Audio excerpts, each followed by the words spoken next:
Hi అండి. అందరికీ నమస్తే. Good morning. మన ఛానల్‌లో ఎట్ ద డేట్ నా ఆంధ్ర.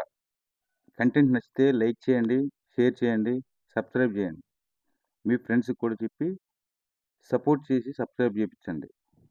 ఇక మన వీడియో టీడీపీ గవర్నమెంట్ కష్టపడ్డ వాళ్ళకి, పార్టీ కోసం అహర్నిశలు శ్రమించినోళ్ళకి పట్టం కడతదనటానికి మన ఈ పేరేపి ఈశ్వర్ గారు ఒక ఉదాహరణ.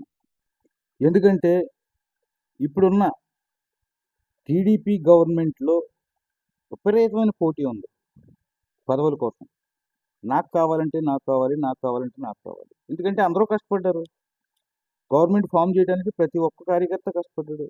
అందరిలో నేనే బెస్ట్ అని పెద్దల మెప్పు పొందారు కాబట్టే ఈయనకి ఈరోజు ఏపీ శాలివాహన కార్పొరేషన్ చైర్మన్‌గా అధిష్టానం ఎంపిక చేసింది. ముందుగా ఈశ్వర్‌కి శుభాకాంక్షలు చెబుతూ అసలు ఈయన ఏ విధంగా ఎదిగాడు పార్టీలో అన్న విషయం చూద్దాం. సహజంగానే ఈశ్వర్ గారి తల్లిదండ్రులు విద్యావంతులు. ఈయన 1975లో జన్మించి మన విజయవాడ లయాల కాలేజీలో డిగ్రీ పొందారు. గత 20 సంవత్సరాల నుంచి అంటే 2005, 4 నుంచే టీడీపీలో యాక్టివ్ రోల్ పోషించున్నాడు ఈయన. మొదట్లో విజయవాడ తూర్పు 13వ డివిజన్ టీడీపీ ప్రధాన కార్యదర్శిగా ఈయన పనిచేశాడు. నెక్స్ట్ 2022లో బీసీసీఎల్ రాష్ట్ర ఉపాధ్యక్షులుగా ఈయన ఎంపికయ్యారు. ప్రస్తుతం ఏపీ శాలివాహన అంటే కుమ్మరి కార్పొరేషన్ చైర్మన్గా ఈయన నియమితులయ్యారు. ఈ పదవి రావటం వెనుక ఎంత శ్రమ ఉంటుందో సగటు టీడీపీ కార్యకర్తకు ప్రతి ఒక్కడికే తెలుసు.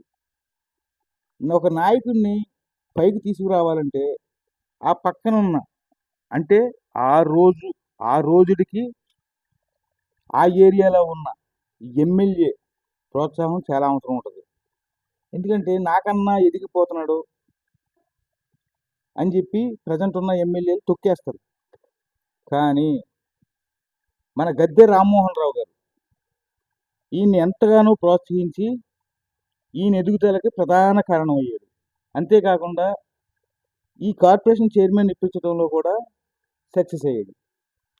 ఈయన చూడండి, ఎప్పుడూ చిరునవ్వు, జనాలతో కలిసిపోయే మనస్తత్వం, డైరెక్ట్ చంద్రబాబు గారిని ఒంటరిగా కలిసే స్టేజ్ అంటే సామాన్యమైన విషయం కాదు. సౌమ్యంగా ఉంటూ తన పని తను చేసుకుంటూ తద్వారా పార్టీ ఎదుగుదలకు కృషి చేసిన ఈయన ఎన్నో పదవులు అలంకరించి ఇంకా పైకి రావాలని మనస్ఫూర్తిగా కోరుకుందాం. మన ఈశ్వర్ గారికి శాలివాహన కార్పొరేషన్ చైర్మన్గా వచ్చిన శుభ సందర్భంగా మన నెల్లూరు జిల్లా నుంచి కొంతమంది శుభాకాంక్షలు చెప్తానికి వెళ్ళారు. వాళ్ళల్లో ముఖ్యంగా మొల్ల ప్రభా బ్యూరో ఇన్ఛార్జ్ పొన్నేగంటి శ్రీనివాసులు, టీడీపీ నాయకులు శ్రీహరికోట ఇంకా తదితరులు శుభాకాంక్షలు తెలిపారు. జనసేన నాయకులు డైరెక్ట్ ఆయన దగ్గరికి వెళ్ళి నాగేంద్రబాబు శుభాకాంక్షలు చెప్పి వచ్చారు. ఇదండి మన వీడియో. ప్రతి టీడీపీ కార్యకర్త గర్వించదగ్గ విషయం మాత్రం ఇది. ఎందుకంటే ఒక సామాన్య కార్యకర్త కూడా అత్యధిక ప్రాధాన్యం ఇస్తుంది టీడీపీ అన్నదానికి ఒక చిన్న ఉదాహరణ, ఒక మనోధైర్యం. కృంగిపోకుండా నాకేమీ రాలేదు అన్న బాధ చింతించకుండా, బాధపడకుండా డైరెక్ట్ పార్టీ కోసం కష్టపడి గ్రౌండ్ లెవెల్ నుంచి ఎదిగితే ఆ నాయకుడి లైఫ్ పూల పాన్పు కింద మారుతుంది. ఏ నాయకుడి ఎదుగుదలకైనా ముందు ముళ్ళ కంపల మించి నడవాల్సిందే. అలా నడిచిన నాయకుడే, ముళ్ళ కంపల మించి పూల పాన్పు ఎక్కిన నాయకుడే మన ఈశ్వర్ గారు.